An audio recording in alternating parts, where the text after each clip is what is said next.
Continue చేసిన only వచ్చేది 24,000 మాత్రమే కంటిన్యూ చేసిన ఒకవేళ ఏమన్నా సినిమాలు అర్జెంట్ ఉన్నప్పుడు రాత్రి 1 గంటల వరకు కూడా చేయడానికి మేము వెనకాడం.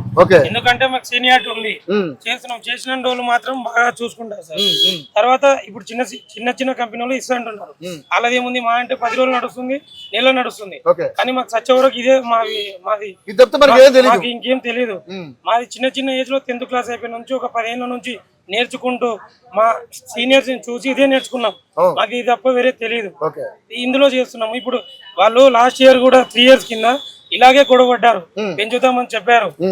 రాతపూర్వకంగా మాకు యూనియన్ నుంచి ఒక లెటర్ ఇచ్చారు, దాన్ని నమ్ముకొని చేసాము. ఇప్పుడు గొడవపడుతున్నారు. నెక్స్ట్ ఇయర్ ఏమంటున్నారు, ఇంకా 10% పెంచుతారు, ఇప్పుడు 30% పెంచితే చాలు సార్ అని రిక్వెస్ట్ గా గేమ్ ఆడుతున్నాం. గేమ్ లోనే ఇవ్వట్లేదు, ముంబై వాళ్ళని పిలుచుకుంటున్నారు సార్. వాళ్ళకి ఇచ్చేది కాల్ షీట్ హెల్పర్ కే 1200. మన హైదరాబాద్ తెలుగు వాళ్ళకి 830 రూపాయలు హెల్పర్ కాల్ షీట్. ఆగండి, 830 రూపాయలకి వీళ్ళు ఇంత మాట్లాడుతున్నారు. ఇప్పుడు 830 రూపాయలు ఇస్తున్నారు కదా, వాళ్ళకి 1240 రూపాయలు కాల్ షీట్ ఉంది. హాఫ్ డే ఎక్స్ట్రా ఇవ్వాలి ఇక్కడ స్టే చేస్తున్నందుకు. 1:30 నడిచింది అనుకోండి, 2 కాల్ షీట్స్ ఇవ్వాలి వాళ్ళకి అదనంగా, లేకపోతే వాళ్ళు ఊకోరు. వాళ్ళకి అన్ని ఇస్తున్నారు, ఫుడ్ నార్మల్ గా 5 స్టార్ హోటల్లో లాడ్జ్ ఇవ్వాలి, ట్రాన్స్పోర్ట్ చార్జెస్, కన్వీనియన్స్, హోటల్ కి అన్ని ఇస్తున్నారు. అదేదో మాకే మన వాళ్ళకి ఇస్తే మేము కూడా అదే స్కిల్ సేమ్ వర్క్ 1% తక్కువ చేయకుండా, ఒక్క 1% తక్కువ చేయకుండా అంతకు డబుల్ వర్క్ ఇస్తాం మేము. ఫుల్ సీనియారిటీ వర్కర్స్ ఉన్నారు, కానీ ఇలా చేయడం కరెక్ట్ కాదు సార్. ఇప్పుడు సినిమాకి 100 కోట్లు 200 కోట్లు సినిమాకు 200 కోట్లు వచ్చినాయని వర్కర్స్ ఏం గొడవ పడట్లేదు కదా. మాకు ఏమి ఇచ్చినా లాభాల్లో మనం అడగట్లేదు సార్. మాకు ఎంత ఇస్తున్నారో అంతకి కొంచెం ఇవ్వండి అని మనం ఇప్పుడు మా తండ్రిని ఇలా అడుక్కుంటాము, ఎక్కువగా రిక్వెస్ట్ గా అడుక్కుంటున్నాము. కానీ వీళ్ళు ఇలా చేయడం లేక ఇప్పుడు వీళ్ళని నమ్ముకొని బతికిన వాళ్ళం మేము. మాకు వేరే ఉపాధి లేదు, ఏం గొడవ పడడం లేదు. మేము ఏదో మిమ్మల్ని నమ్ముకొని బతుకుతున్నాం.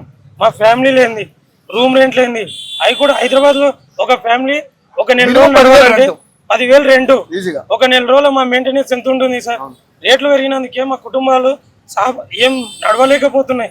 కాబట్టి రిక్వెస్ట్ చేస్తున్నాం, దీన్ని కూడా ఎవరు వాళ్ళు కనికరించకపోవడం కరెక్ట్ కాదు సార్. ఓకే, సో నిజంగానే ఈ రోజు చాలా బాధపడాల్సిన విషయం. రోడ్డు మీద అడ్డ మీద కూలీ కూడా సంపాదిస్తున్నాడు, రోజుకు 1000 రూపాయలు. సో ఇండస్ట్రీలో ఉండి ఇన్ని సినిమాలు చేసిన, ఎంత ఎక్స్పీరియన్స్ ఉన్నా మీకు సరైన ఉపాధి లేకపోవడం అనేది బాధాకరమైన విషయం. హాపీ పని చేసిన వాళ్ళకి ఈ రోజు 1500 ఉంది సార్. 9 గంటలకు వెళ్తారు, మళ్ళా 5 గంటలకు వచ్చేస్తారు. వాళ్ళకి 1500 ఉంది.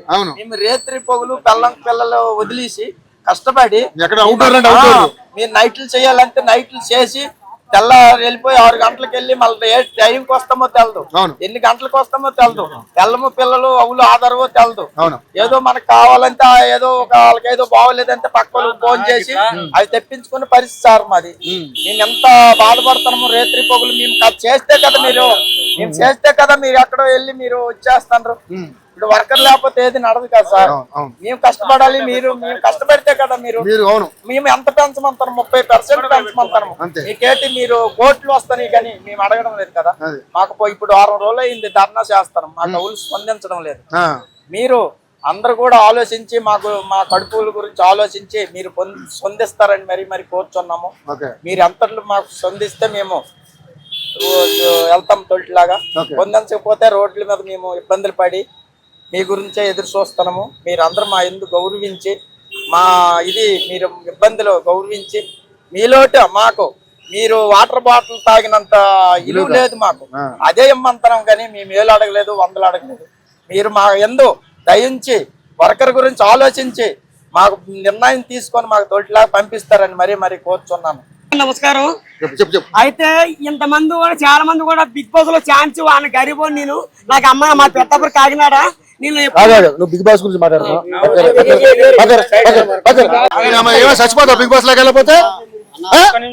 బిగ్ బాస్ లో వెళ్ళిపోతే చచ్చిపోతావా?